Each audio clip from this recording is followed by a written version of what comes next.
इस क्वेश्चन में हमें इलेक्ट्रॉन्स, प्रोटॉन्स और न्यूट्रॉन्स की प्रॉपर्टीज कंपेयर करनी है। मतलब इन तीन पार्टिकल्स में क्या सेम है और क्या डिफरेंट, वो क्लियरली बताना है। Let's use a simple diagram to make the relationship easier to see. Compare करने का बेस्ट तरीका ये होता है कि हम सेम हेडिंग्स यूज करें, जैसे चार्ज, मास और एटम के अंदर लोकेशन। इससे कंपैरिजन क्लीन और एग्जाम फ्रेंडली बन जाता है। अब एक टेबल बना लेते हैं। टेबल से एक ही ग्लांस में डिफरेंसेस दिख जाते हैं और कुछ मिस भी नहीं होता।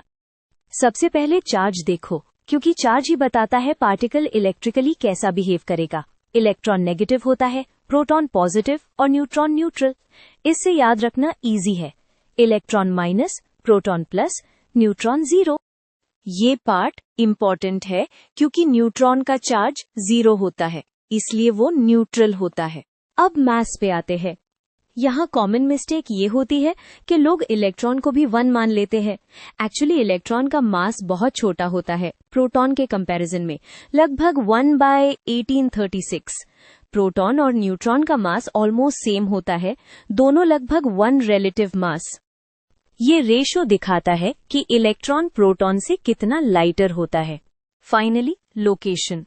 प्रोटॉन और न्यूट्रॉन न्यूक्लियस के अंदर होते हैं, इसलिए न्यूक्लियस का मास मोस्टली इन्हीं से आता है। इलेक्ट्रॉन न्यूक्लियस के बाहर शेल्स या ऑर्बिटल्स में होता है और केमिस्ट्री में बॉन्डिंग और रिएक्शंस मेनली इलेक्ट्रॉन्स की वजह से होती हैं। तो समरी सिंपल है। चार्ज में electron minus, proton plus, neutron zero. Mass में इलेक्ट्रॉन वेरी लाइट, प्रोटॉन और neutron heavy and almost equal. Location में प्रोटॉन न्यूट्रॉन न्यूक्लियस में, इलेक्ट्रॉन बाहर। इसी स्ट्रक्चर में आंसर लिखोगे तो कंपैरिजन क्लियर और कंप्लीट रहेगा।